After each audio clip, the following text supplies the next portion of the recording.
Saudi আরবেই হবে ইসলামের শেষ। আরবের মানুষ দ্রুতভাবে গ্রহণ করছে হিন্দু ধর্ম। একদিকে যেমন ইসলামের আসল চেহারা সকলের সামনে বেরিয়ে আসছে, অন্যদিকে হিন্দু ধর্ম পুরো পৃথিবীতে ছড়িয়ে পড়ছে। ইসলামের শেষের সাথেই পৃথিবীতে হিন্দু ধর্মের প্রচলন শুরু হবে আবারও একবার। খুবই তাড়াতাড়ি পুরো পৃথিবী সনাতনী হয়ে যাবে। এখন আপনি ভাবছেন কিভাবে? ইসলামের শেষ সেই মাটিতেই হবে যেখান থেকে তার শুরু হয়েছিল। কথায় আছে না, পাপের ঘোড়া যখন ভরে যায় তখন সেটা অবশ্যই ফাটবে। আজকের ভিডিও অবশ্যই পুরো দেখবেন, আপনাদের অবশ্যই পছন্দ হবে। নমস্কার, আবারও একটি নতুন ভিডিওতে আপনাদের সবাইকে স্বাগত। ভিডিও শুরু করার আগে যদি আপনি এই চ্যানেলে নতুন এসে থাকেন তাহলে অবশ্যই চ্যানেলটিকে সাবস্ক্রাইব করে পাশে থাকবেন। ইসলামের শেষ খুব তাড়াতাড়ি হতে চলেছে, এর শুরুও হয়ে গেছে। হ্যাঁ, আপনি ঠিকই শুনেছেন, সৌদিতেই তৈরি হতে চলেছে এক বিশাল ভব্য মন্দির। এছাড়া অন্যান্য মুসলিম দেশেও হিন্দু ধর্মের রীতিনীতি পালন করা শুরু হয়েছে। অনেক জায়গায় মন্দিরও নির্মাণ করা হচ্ছে। সৌদি আরবে 7 শতকে ইসলাম ধর্মের উৎপত্তি হয়েছিল। এর আগে সৌদি দেশের লোক হিন্দু ছিল আর সনাতনী ধর্মকে মানত। আজ পৃথিবীতে যত মুসলমান আছে তারা সবাই কনভার্টেড, কারণ ইসলাম জোর জবরদস্তি ছড়ানো হয়েছিল। আসলে ইসলাম কোনো ধর্মই নয়, বরং মাযহাব। এখন আপনি ভাবছেন ধর্ম আর মাযহাবের মধ্যে পার্থক্য কি? তাহলে শুনুন। মাযহাবের মানে হলো ইসলামী আইন শাস্ত্রের অন্তর্ভুক্ত চর্চা কেন্দ্র।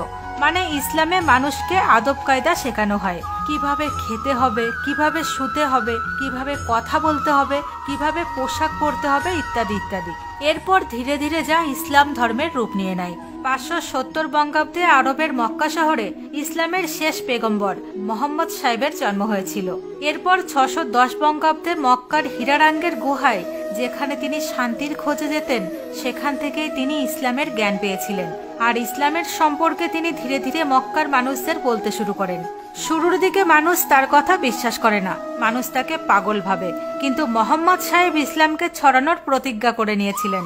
যে সহজ ভাষায় বুঝেছিল তার জন্য তো ঠিক ছিল, আর যে মেনেছিল না তাকে জোর করে ইসলাম কবুল করানো হয়েছিল।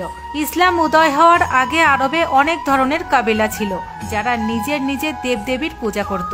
কিন্তু ইসলামের উদয়ের পর আরবে মূর্তি পূজা শেষ করে দেওয়া হয়।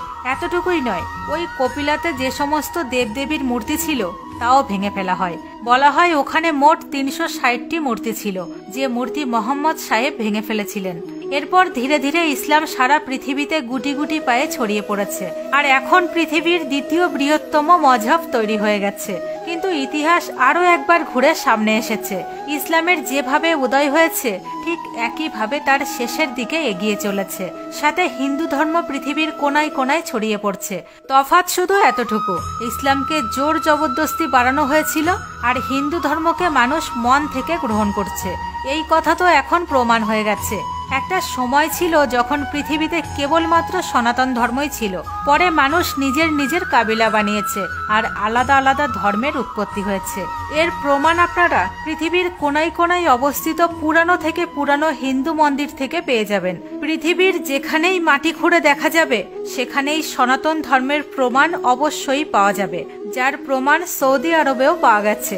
হ্যাঁ, ঠিকই শুনেছেন, সৌদি আরবের খনন কার্যে 8000 বছরের পুরনো শিব মন্দিরের অবশিষ্ট আর শিবলিঙ্গ পাওয়া গেছে। এতটুকুই নয়, এই খননে হাবনের সাথে জড়িত অনেক জিনিসপত্রও পাওয়া গেছে। এতে এটা প্রমাণ হয়ে যায় আরব দেশে আগে হিন্দু সমাজের মানুষ বসবাস করত আর তারা হাবন যজ্ঞ করত। যেভাবে ভারতের মন্দিরগুলোকে ভেঙে মসজিদ আর কিলা বানিয়ে দেওয়া হয়েছিল, যার প্রমাণ এখানের মাটি খুঁড়লেই পাওয়া যায়, ঠিক এমনটাই আরবেও হয়েছিল। বলা হয় আরব দেশের মানুষ ভগবান শিবের উপাসক ছিল আর তারা ভগবান শিবের শিবলিঙ্গকে পূজা করত। কিন্তু পেগম্বর মোহাম্মদের আসার পর ওখানের মানুষদের মূর্তি পূজা করাই বাধা দেওয়া হয় আর ভগবান শিবের শিবলিঙ্গ মক্কা শহরের একটা ঘরের মধ্যে বন্ধ করে রাখা হয়। আপনারা শুনে অবাক হবেন, ওই ইমারত অন্য কিছু নয়, বরং মুসলিমদের সব থেকে পবিত্র মানা ইমারত কাবা, যেখানে ভগবান শিবের শিবলিঙ্গ আজও স্থাপিত আছে। ইসলামের শেষের শুরু আরব থেকেই হয়ে গেছে।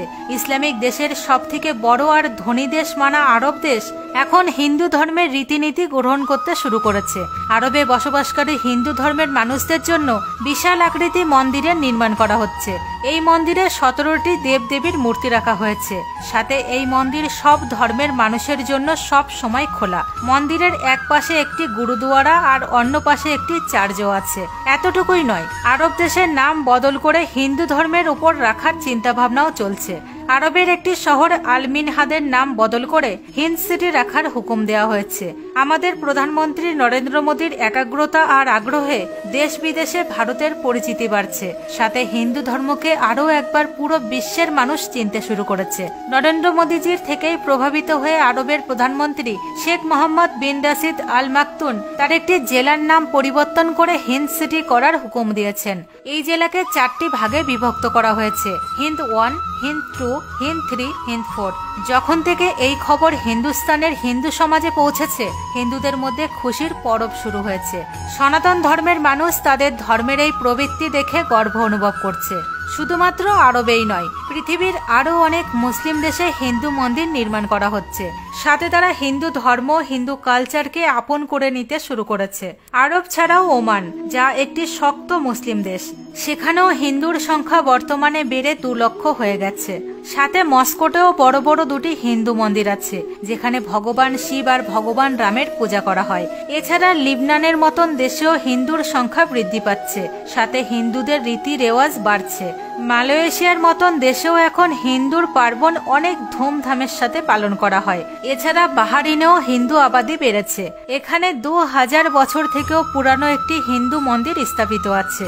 এই সবকিছুর থেকে একটি কথা তো স্পষ্ট হয়ে যায়, হিন্দু ধর্ম ধীরে ধীরে পুরো পৃথিবীতে ছড়িয়ে পড়ছে। কেবলমাত্র মুসলিমরাই নয়, বরং রুশ, আমেরিকার মতন মহাশক্তিশালী দেশেও হিন্দু ধর্মের চলন বাড়ছে। আমেরিকার বড় শহর নিউ ইয়র্কেও সম্প্রতি একটি ঘোষণা করা হয়েছে, হিন্দুদের সব থেকে বড় পার্বণ দীপাবলিতে এই দেশেও হলিডে পালন করা হবে। সাথে এই দিন সরকারি অফিস এবং স্কুল কলেজও বন্ধ থাকবে। এই উপলব্ধি ভারতের জন্য অনেক গর্বের। রুশের মানুষও অনেক দ্রুতভাবে হিন্দু ধর্মকে গ্রহণ করতে শুরু করেছে। অনেক বিদেশি ভারতে আসেন কেবলমাত্র ভারতের পূজা পার্বণ আর গঙ্গা আরতি দেখার জন্য।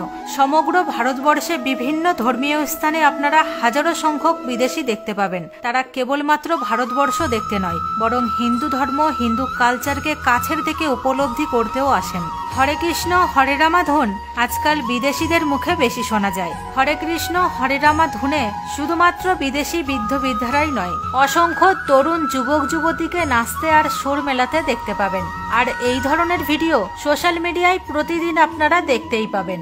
এটা যে কোনো সনাতনী হিন্দুর জন্য অনেক গর্বের। মুসলিম শাসকরা যত ক্ষতি ভারতের করেছে, তার থেকেও বেশি ক্ষতি হিন্দু ধর্মের করেছে। মুঘলরা হিন্দুদের বোন মেয়েদের সাথে জোর করে বিয়ে করেছে আর তাদের থেকে সন্তান উৎপন্ন করেছে, যাতে ইসলামকে বাড়ানো যায়। হিন্দু রাজাদের ছল করে মেরে তাদের সম্পত্তি দখল করেছে, তাদের মহলে আক্রমণ করে লুটপাট করেছে, যাতে ইসলামকে আরো মজবুত করা যায়। আমাদের বীরাঙ্গনাদের বলিদান আমরা আজও ভুলিনি, কিন্তু এখন হিন্দুরা জেগে উঠেছে। আর এখন হিন্দু ধর্মকে পৃথিবীর নাম্বার 1 ধর্ম হতে কেউ আটকাতে পারবে না, কারণ সনাতন ধর্মে জীবনকে বাঁচার সঠিক কলা শেখানো হয়। ভবিষ্যতে কি হবে তা কে দেখেছে? এই বিষয়ে আপনার মতামত কি? অবশ্যই কমেন্ট সেকশনে জানাবেন। ভিডিও ভালো লেগে থাকলে অবশ্যই চ্যানেলটিকে সাবস্ক্রাইব করে বেল আইকন অবশ্যই প্রেস করবেন। সাথে অনেক শেয়ার করে হিন্দু ভাই বোনেদের ভিডিওটি দেখার সুযোগ করে দেবেন। ধন্যবাদ।